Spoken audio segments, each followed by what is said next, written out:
आज हम अध्ययन करेंगे अपादान कारक का।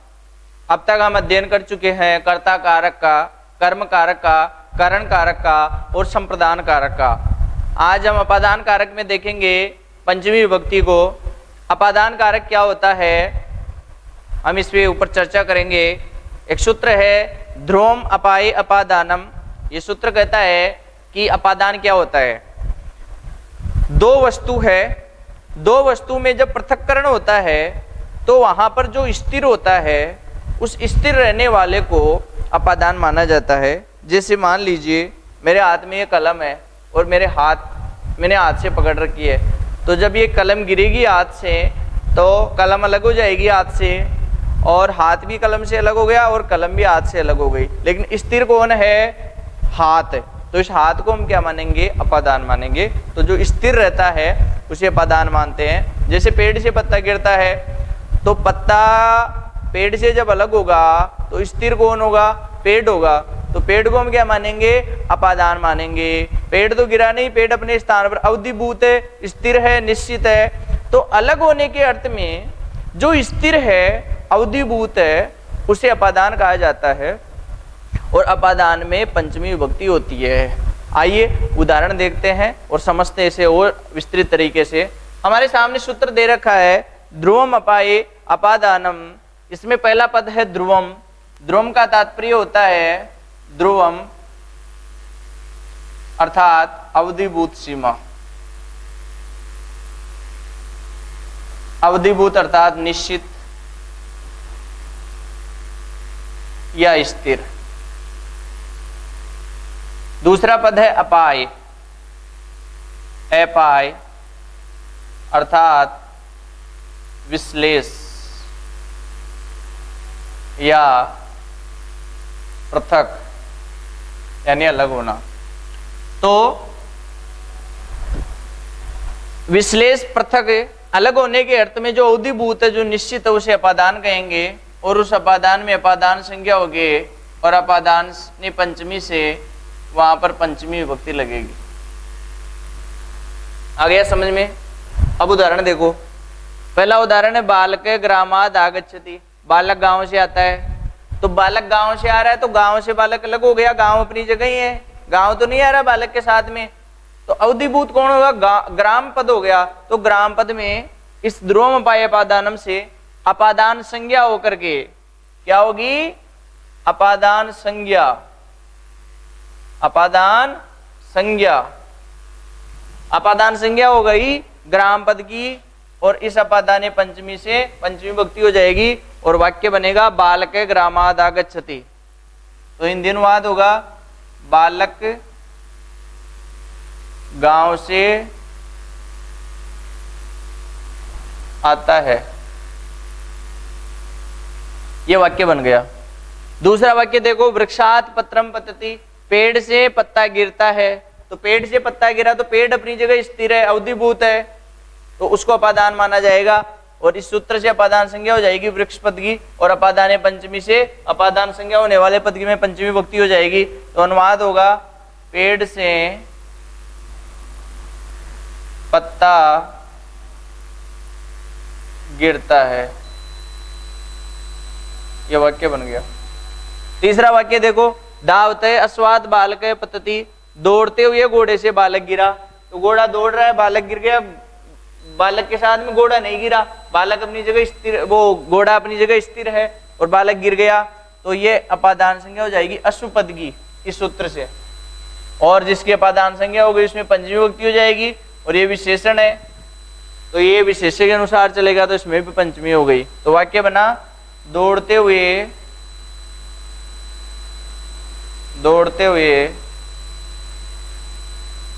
घोड़े से बालक गिरता है।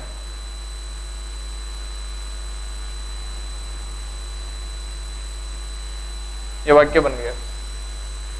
अगला वाक्य देखिए सोहन गृहाद विद्यालयम गच्छति। सोहन घर से विद्यालय जाता है। तो विद्यालय कहां से जा रहा है? घर से। तो घर अपनी जगह स्थिर है, अवधिभूत है, तो इसमें ध्रुवम अपादानम से गृह पद की अपादान संज्ञा हो जाएगी और अपादान पंचमी से अपादान वाले पद की पंचमी विभक्ति हो जाएगी। और वाक्य का अनुवाद होगा सोहन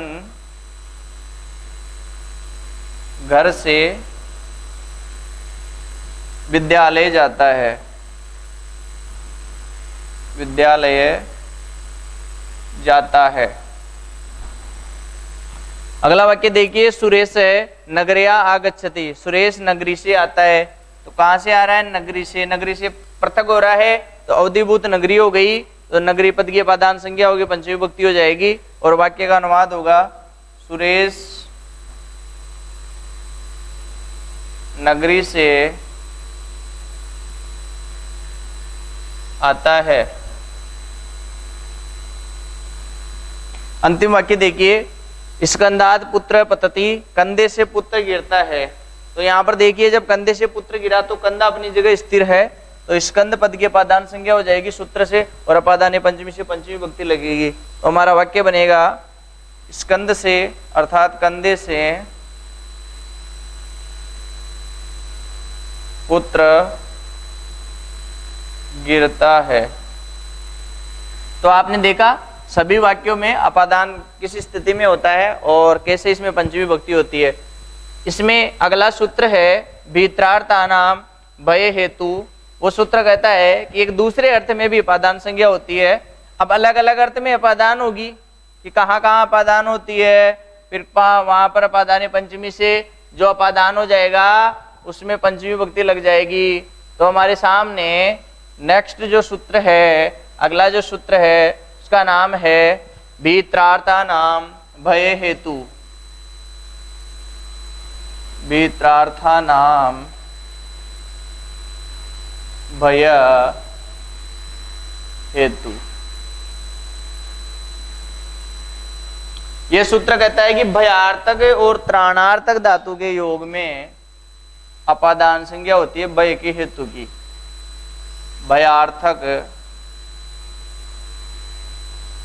और त्राणार्थक। भयार्थक का मतलब होता है डरने वाली, तो डरने के अर्थ में भी धातु, और त्राण यानी बचाने के अर्थ में रक्ष धातु और त्राण धातु यानी त्रयी आता है। तो इन दोनों के अर्थ में जो भय का हेतु होगा, जो भय का कारण है, उसकी अपादान संज्ञा होगी। कहने का मतलब यह है कि डरने के अर्थ में जैसे जैसे जंगल में शेर से बालक डरता है, तो बालक के डरने का कारण क्या है? जंगल है या शेर है? शेर है, जंगल में वो जा रहा है, शेर से डर गया। तो उस सिंह शब्द की क्या होगी? भी धातु के योग में सिंह पद को क्या माना जाएगा? अपादान माना जाएगा, जो भय का हेतु है, और उसमें अपादान पंचमी से पंचमी विभक्ति होकर के पंचमी विभक्ति होगी।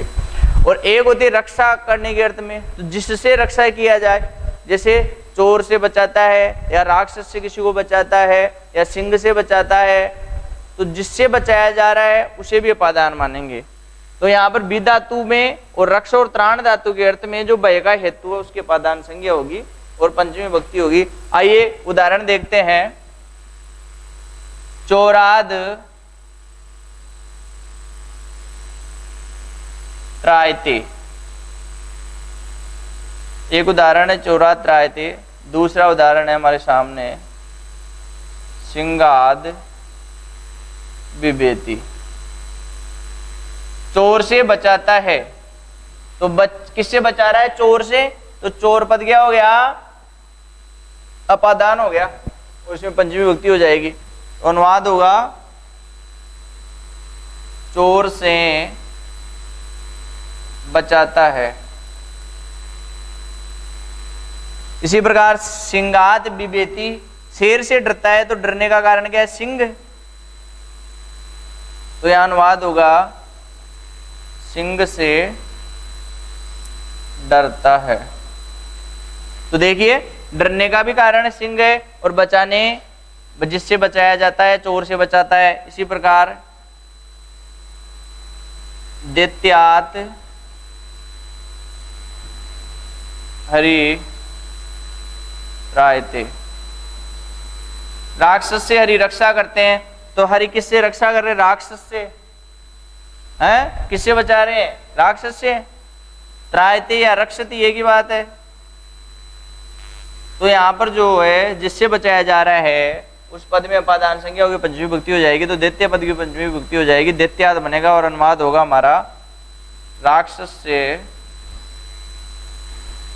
हरि रक्षा करते हैं, हरि रक्षा करते हैं।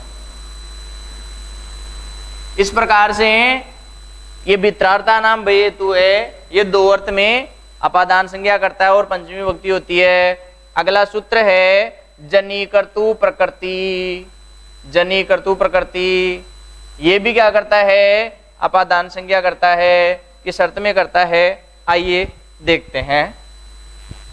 जनी कर्तु प्रकृति,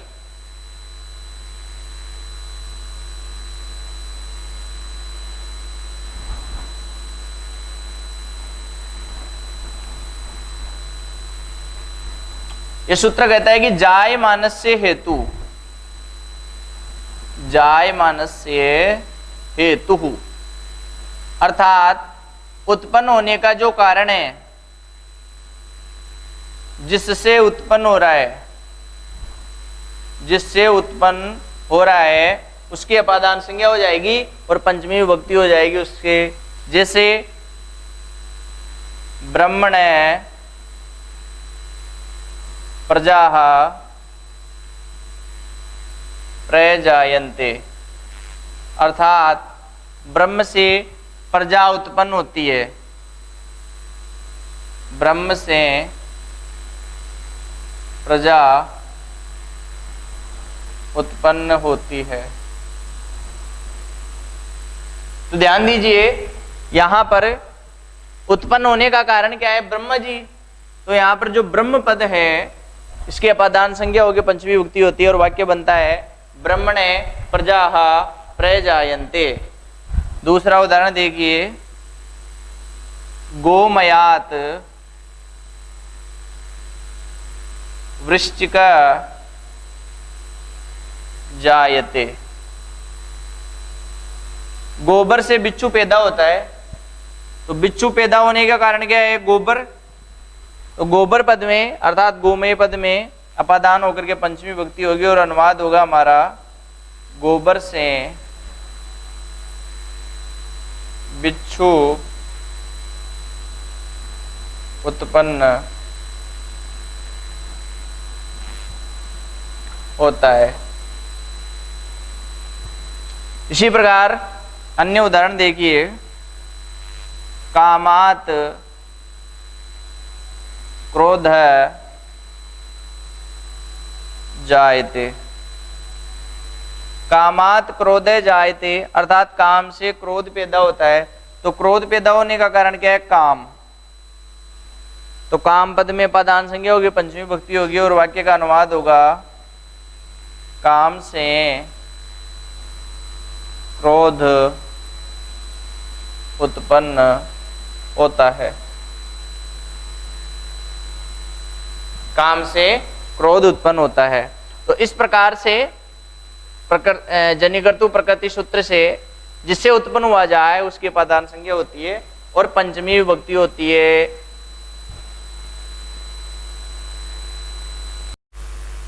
आइए विद्यार्थियों, अपादान में हम पढ़ रहे हैं पंचमी विभक्ति।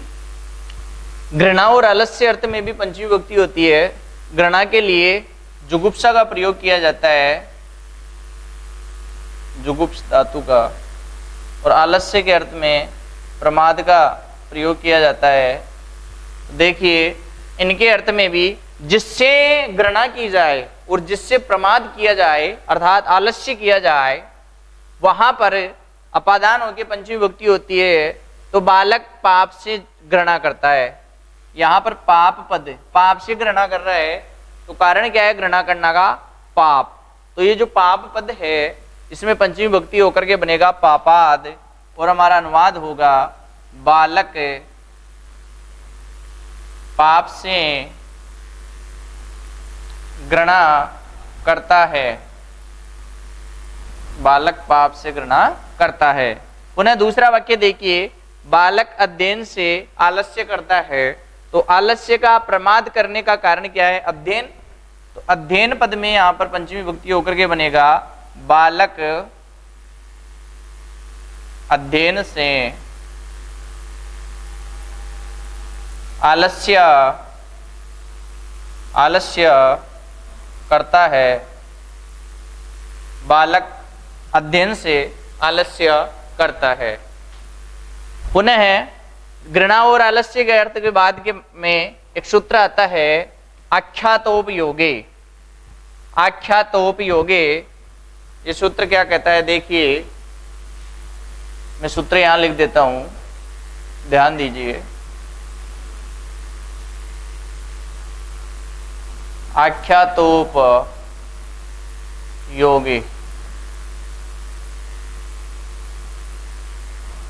ये सूत्र कहता है कि नियम पूर्वक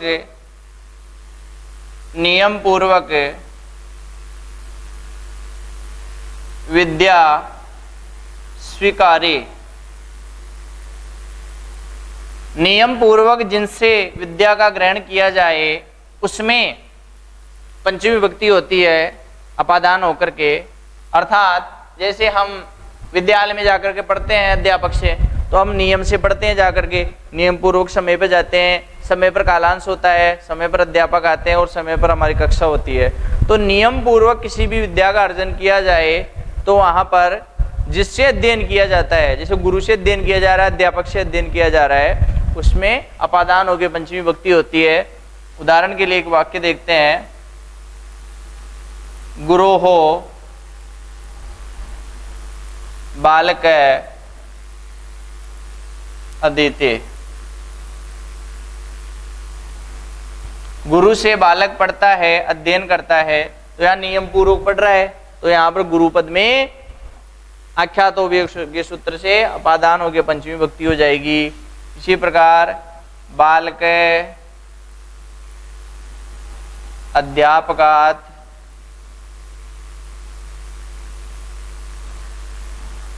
पठति, बालक अध्यापक से पढ़ता है।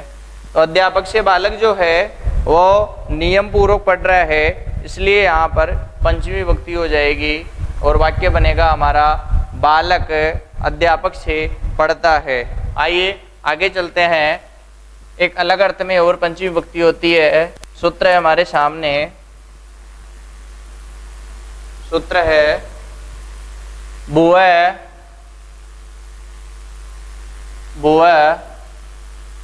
प्रभवः। भुवः प्रभवः, तो भुवः का मतलब होता है प्रकट होना, उत्पन्न होना, और प्रभव होता है उत्पत्ति का स्थान, जहां से प्रथम उत्पत्ति हो रही है। प्रकट होने के अर्थ में प्रथम उत्पत्ति स्थान में अपादान होकर के और पंचमी विभक्ति होती है। तो एक वाक्य है हिमालयात गंगा प्रभवती।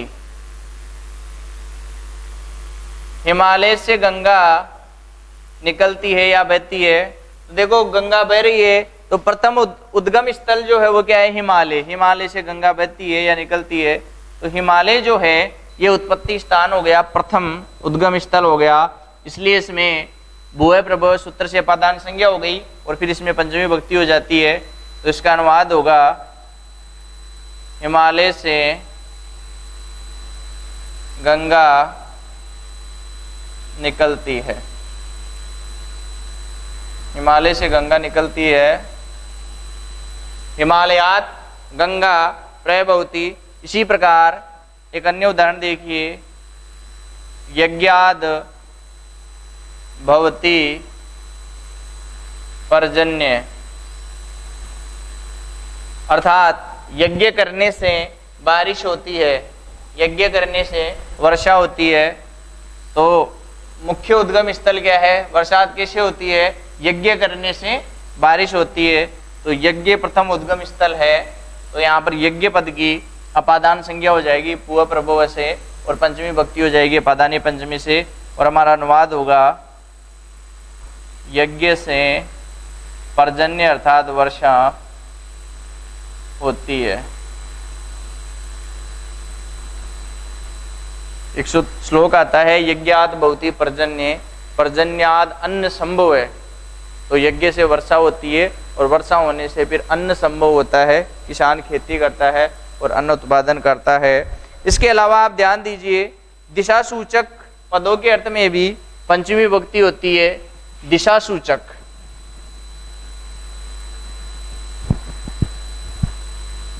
पूर्वम, पश्चिम, उत्तर और दक्षिण, ये दिशा सूचक पद हैं।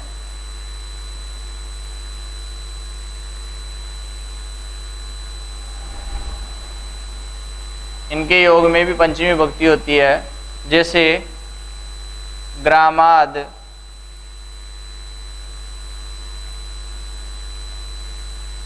पूर्वम, गांव से पूर्व की ओर, ग्राम से पूर्व। इसी प्रकार ग्रामाद पश्चिमम, ग्राम से पश्चिम, ग्रामाद पूर्वम, ग्राम से पूर्वम, ग्रामाद पश्चिमम, ग्राम से पश्चिम, नगरात उत्तरम, अर्थात नगर से उत्तर की ओर, नगर से उत्तर की ओर। इसी प्रकार नगर्याः दक्षिणम, नगर, नगरी से दक्षिण की ओर, नगरी से दक्षिण की ओर। तो सभी दिशा सूचक जो पद है, इनके योग में भी पंचमी विभक्ति होती है। इसके अलावा ऋते के योग में पंचमी विभक्ति होती है। ऋते, ध्यान दीजिए, ऋते, ऋते के योग में पंचमी विभक्ति होती है।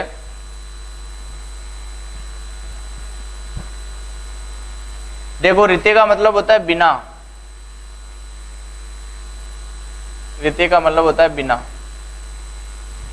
तो पंचमी विभक्ति होती है, जैसे जलात ऋते जीवनम नास्ति, जल के बिना जीवन नहीं है, जल के बिना जीवन नहीं है। तो यहाँ पर ऋते के योग में जल पद में पंचमी विभक्ति हुई। इसी प्रकार अध्ययन के बिना सफलता नहीं मिलती, तो अध्ययनात्, अध्ययनात् साफल्यम, अध्ययनात् ऋते अर्थात बिना, अध्ययनात् तो ऋते के योग में पंचमी विभक्ति हो गई। अध्ययनात् ऋते साफल्यम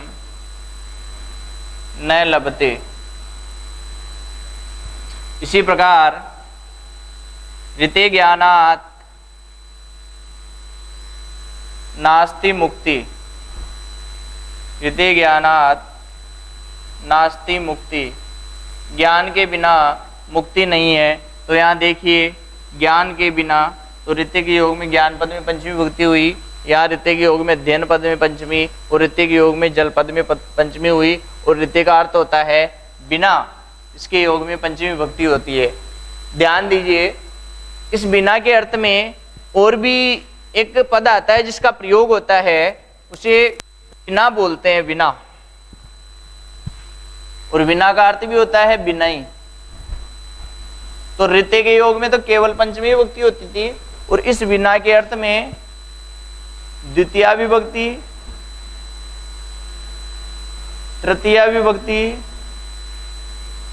और पंचमी विभक्ति, ये तीनों विभक्तियां होती है बिना के योग में। द्वितीय के योग में तो केवल पंचमी हुई थी, और इस विना के योग में तीनों विभक्तियां होती है। तो जैसे अनुवाद करें हम, जलम विना एक, जलेन विना दो, और जलात बिना। विना के योग में द्वितीया, विना के योग में तृतीया, विना के योग में पंचमी। द्वितीया, तृतीया और पंचमी तीनों विभक्तियां होती है। जीवनम नास्ति, सबके साथ जोड़ दो इसको। जलम बिना जीवनम नास्ति, जलेन बिना जीवनम नास्ति, जलात बिना जीवनम नास्ति। तो बिना के योग में कौन सी विभक्ति हो गई? पंचमी विभक्ति हो गई, तृतीया हो गई और द्वितीया हो गई। ऐसे ही रामम बिना, राम के बिना, रामेण बिना,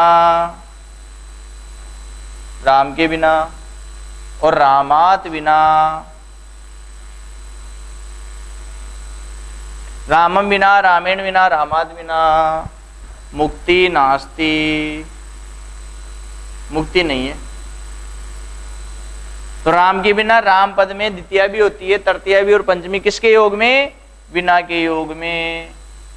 इस प्रकार से द्वितीया, तृतीया और पंचमी तीनों विभक्ति होती है।